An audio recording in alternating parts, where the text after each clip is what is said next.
Top quality और consistent performance के लिए सिर्फ सिल्वर पंप नाम याद रखना।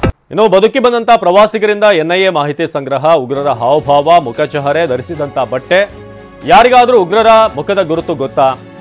ಪ್ರವಾಸಿಗರ ಬಳಿ ಮಾಹಿತಿ ಸಂಗ್ರಹಿಸ್ತಾ ಇರುವಂತ ಎನ್ಐಎ ಬದುಕಿ ಬಂದಂತ ಪ್ರವಾಸಿಗರಿಂದ ಎನ್ಐಎ ಮಾಹಿತಿಯನ್ನ ಸಂಗ್ರಹ ಮಾಡ್ತಾ ಇದೆ. ಉಗ್ರರ ಹಾವಭಾವ, ಮುಖಚಹರೆ, ಧರಿಸಿದಂತ ಬಟ್ಟೆ, ಯಾರಿಗಾದರೂ ಉಗ್ರರ ಮುಖದ ಗುರುತು ಗೊತ್ತಾ?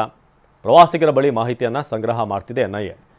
ಸೊ ಕಾಶ್ಮೀರ ಪ್ರವಾಸಕ್ಕೆ ಯಾವಾಗ ಹೋಗಿದ್ರಿ, ಯಾವಾಗ ಕಾಶ್ಮೀರವನ್ನು ತಲುಪಿದ್ರಿ, ಉಗ್ರ ದಾಳಿ ನಡೆಯುವಾಗ ನೀವೆಲ್ಲಿದ್ರಿ, ಭರತ್ ಭೂಷಣ್ ಯಾವ ಸ್ಥಳದಲ್ಲಿದ್ದರು, ಹೀಗೆ ಜೊತೆಗೆ ಯಾವ ಭಾಷೆಯನ್ನು ಮಾತನಾಡ್ತಾ ಇದ್ರು, ಉಗ್ರರ ಮುಖದಲ್ಲಿ ಯಾವುದಾದ್ರೂ ಕಲೆಗಳಿದ್ವಾ, ಮಾರ್ಕ್ಗಳಿದ್ವಾ, ಉಗ್ರರ ಬಳಿ ಇದ್ದಂಥ ಶಸ್ತ್ರಾಸ್ತ್ರಗಳು ಯಾವುವು ನಿಮಗೇನಾದರೂ ರೆಕಗ್ನೈಸ್ ಮಾಡೋಕ್ಕಾಗುತ್ತಾ, ಯಾವ ರೀತಿ ಒಂದು ವೆಪನ್ ಇತ್ತು ಅವ್ರ ಹತ್ರ, ಸೊ ನಿಮ್ಮ ಜೊತೆ ಉಗ್ರರು ಮಾತನಾಡಿದಾರಾ, ನೀವು ಅವರ ಮಾತಿಗೆ ಪ್ರತಿಕ್ರಿಯೆ ಕೊಟ್ಟರೆ ಏನು ಮಾತನಾಡಿದ್ರಿ ಅಂತ.